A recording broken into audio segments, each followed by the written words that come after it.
Olá, tudo bem com você? A graça e a paz do Senhor Jesus. Estamos aqui para mais este devocional e nós estamos agora no capítulo 10 de Mateus. E este capítulo 10 ele é um capítulo muito poderoso, ele tem um- uma didática para mostrar aqui que o Senhor está treinando os seus discípulos para avançarem com o Evangelho. Algo que precisa acontecer sempre conosco. O Senhor também nos treinará. Então, nós já vimos ontem que o Senhor chama seus 12 discípulos, os 12 cabeças, e dá a eles autoridade para expulsar demônios, curar enfermidades, curar doenças. E então, a partir de então, agora ele vai chamá-los para uma missão que ele vai dar instruções, ele vai também admoestá-los quanto aos perigos da missão, ele vai estimulá-los para que sejam vencedores na missão e falará também das dificuldades. Veja, não tem caixinha de surpresa. O Senhor vai falar das dificuldades, porém vai completar o capítulo falando das recompensas. Então é poderoso. O capítulo 10 pode nos ensinar muito. E nós vamos estar lendo agora Mateus, capítulo 10, do versículo 5 até o 15. Vamos lá? A estes 12 enviou Jesus, dando-lhes as seguintes instruções: Não tomeis rumo aos gentios, nem entreis em cidades de samaritanos, mas de preferência procurai as ovelhas perdidas da casa de Israel. E à medida que seguirdes, pregai que está próximo o reino dos céus. Curai os enfermos, ressuscitai os mortos, purificai os leprosos, expeli os demônios. De graça recebestes, de graça dai. Não vos provereis de ouro, nem de prata, nem de cobre no vosso cinto, nem de alforge para o caminho, nem de duas túnicas, nem de sandálias, nem de bordão, porque digno é o trabalhador do seu alimento. E em qualquer cidade ou povoado em que entrardes, indagai quem nele é digno, e ali ficai, até vos retirardes. Ao entrardes na casa, saudai-a. Se com efeito a casa for digna, venha sobre ela a vossa paz. Se porém não for, torne para vós outros a vossa paz. Se alguém não vos receber nem ouvir as vossas palavras, ao sairdes daquela casa ou daquela cidade, sacudi o pó dos vossos pés. Em verdade vos digo que menos rigor haverá para Sodoma e Gomorra no dia do juízo do que para aquela cidade. Até aqui.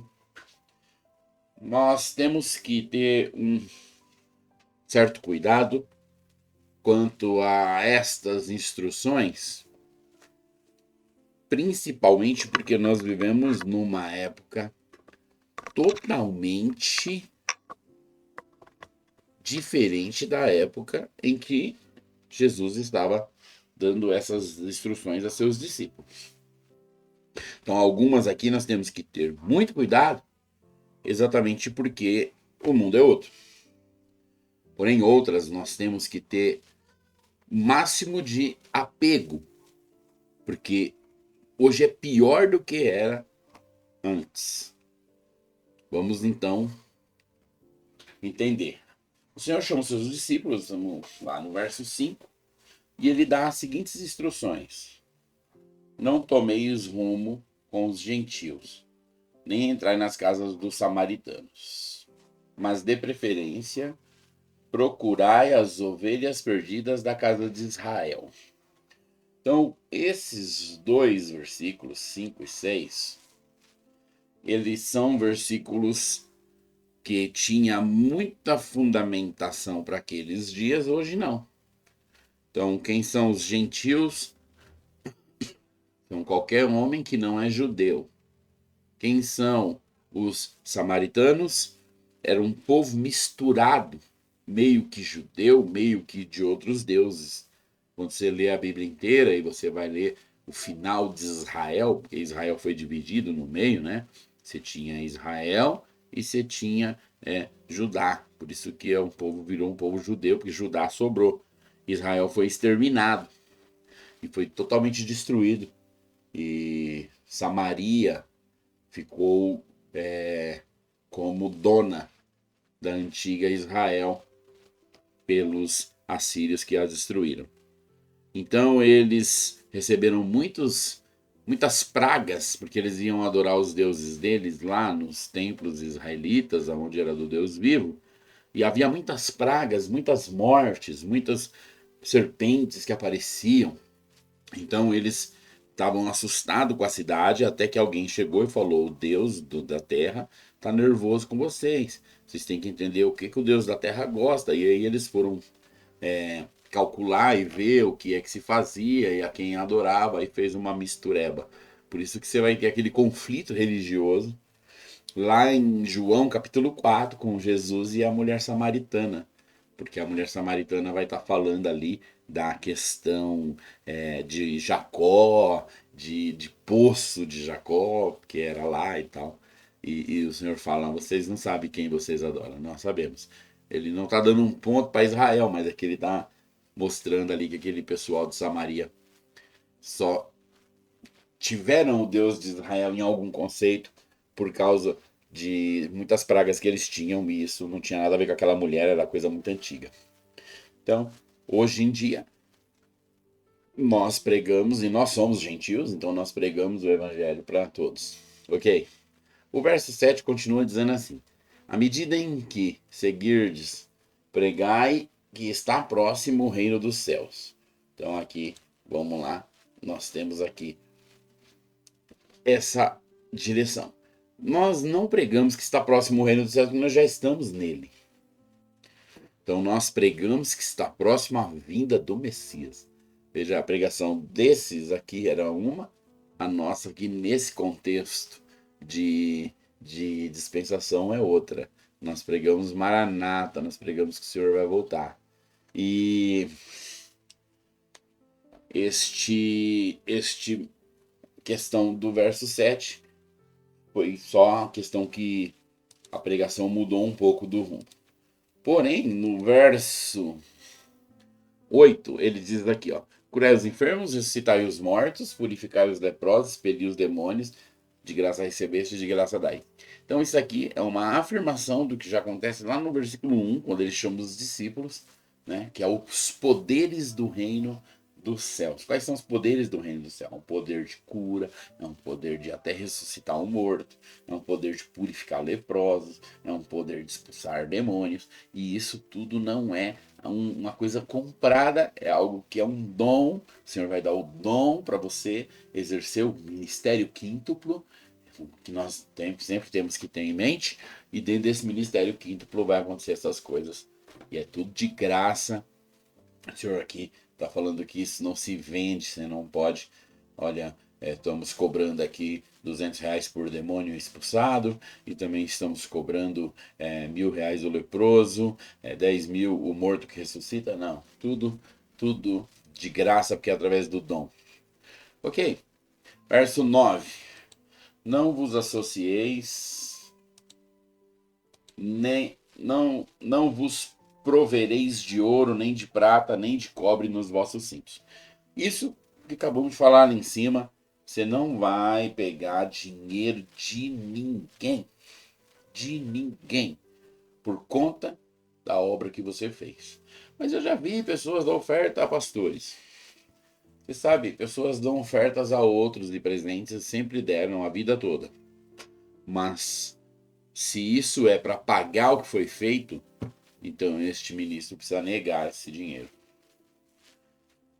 Verso 10: nem dê alforge para o caminho, nem dê 2 túnicas, nem de sandália, nem de bordão, porque digno é o trabalhador do seu alimento.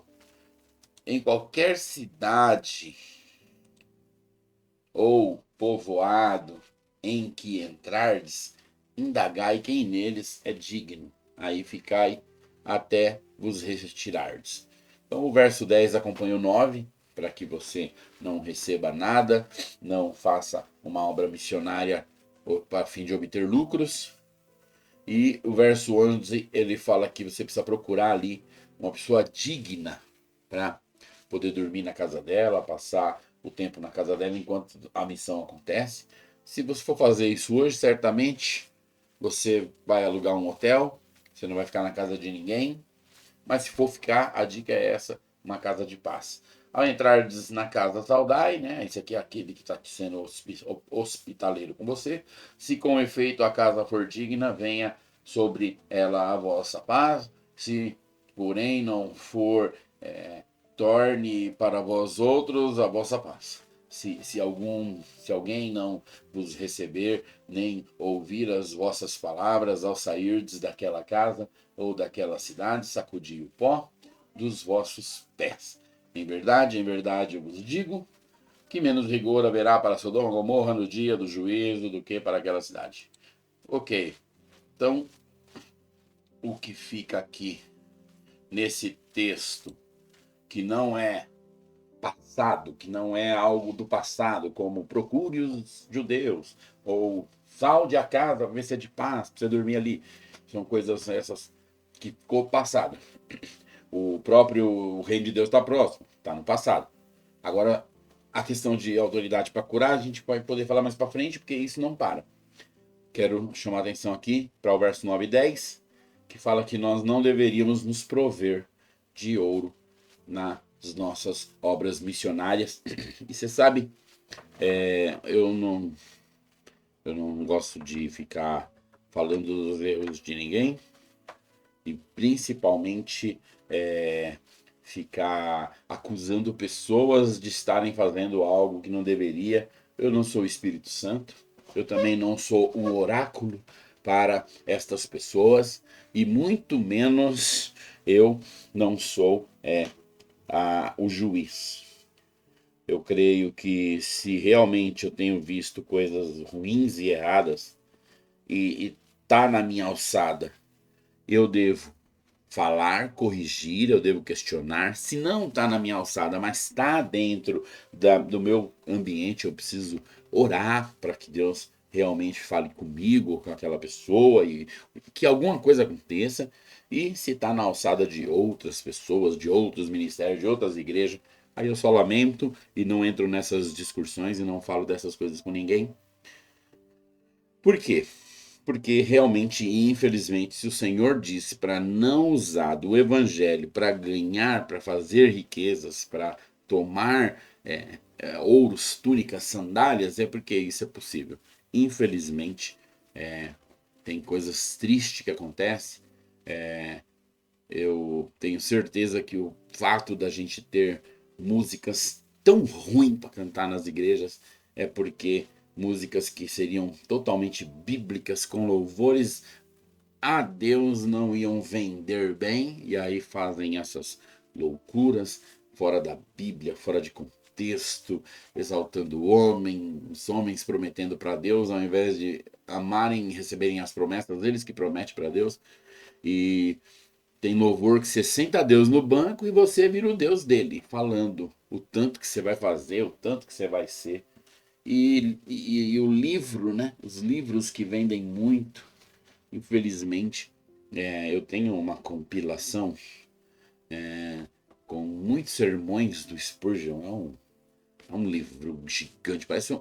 Ele é tão grande que ele parece uma tela de computador, assim, de tão grande, grosso, com muitos esboços do Spurgeon. Não sei quantos eu já contei outra vez, mas não lembro se é 300, se é mais que isso. Só que são esboços na íntegra, do jeito que ele escrevia ali para pregar.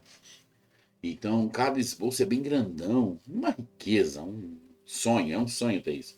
Só que ao mesmo tempo que você tem esse livrão grandão com tudo isso, eles vão pegando 10, 15 sermõezinhos aqui desse texto, vai pegando ali, vai pondo uma capa de outra cor e vendendo. Aí daqui a pouco, teve um dia que eu tava olhando, 3 livros do Spurgeon, feito por editoras diferentes, feito com capítulos, com nomes diferentes, mas escrito o mesmo sermão.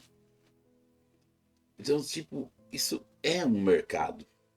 Isso não é alguém interessado em passar para você o conhecimento daquele pregador calvinista maravilhoso. Não, é dinheiro. É terrível. Mas isso não é problema meu. E o Senhor tratará. Mas que nós venhamos realmente ter cuidado com essa questão e que nós venhamos juntar tesouro no céu, onde nem a traça, nem a ferrugem pode corroer, pode roubar, os bandidos não roubam e o tempo não desgasta. Tesouro no céu, amém? Glória a Jesus, que o Senhor nos abençoe muito, nos enriqueça muito, para glória do seu nome, em nome de Jesus. Seja abençoadíssimo e que o Senhor continue falando conosco nesses dias.